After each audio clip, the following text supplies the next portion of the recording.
nalaman ko may cancer ako noong 2001. Nasa Amerika kami noon ng mama ko, siya yung may sakit. Unfortunately, for me, ako pala yung may sakit, hindi siya. So, yun nga, natuklasan ko na may cancer ako, stage 2 siya. Siyempre, when you discover you have cancer, natural na magpapakimo, magpaparadiation, lahat yun ginawa ko. Pagkatapos, isa sa matinding side effect ng chemotherapy is bumabagsak yung immunity sa katawan mo. So, talagang prone ka sa sakit and everything. Noon ko na-discover yung barley. Nag-internet ako, nagre-research ako sa internet, doon nakita ko, nabasa ko doon na meron palang produkto na tinatawag barley, young barley grass, na nakaka-natural, nakakabalik ng immunity sa katawan. So, nagpabili ko sa Amerika, locally, tinry ko. Yung recovery period ko nung first chemotherapy ko na tumagal ng 21 days, naging 4 days lang nung pangalawang chemo ko na.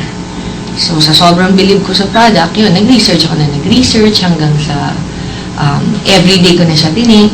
Sabi ng mga doktor ko, hindi na daw ako magkakaanak ulit pagkatapos ko magpa-chemotherapy dahil nga sa sobrang toxic ng mga drugs ng chemo, masisira na daw yung ovaries ko.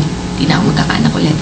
Pero dahil sa pag-take ko ng barley araw-araw, after 3 years nakalipas, bumalik yung menstrual cycle ko, nagkaanak ako ulit.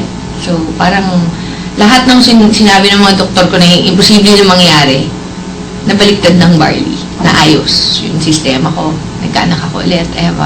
Ngayon, meron akong 4-year-old na anak na lalaki. So, and every day, hindi ako nagba-vitamins, hindi ako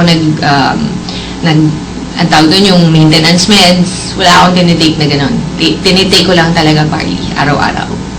So, syempre kahit paano, tao lang naman ako, hindi ko naman sasabihin na kahit kailan hindi ako nagkakasakit. Pero, magkasakit man ako, ina-up ko lang yung dose ng barley, nakukontra siya kaagad.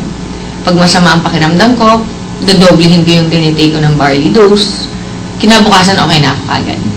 Ganun, hindi ako nag-antibiotics, yung mga drugs na binibigay ng mga doktor, hindi ko siya tinitake. Barley lang.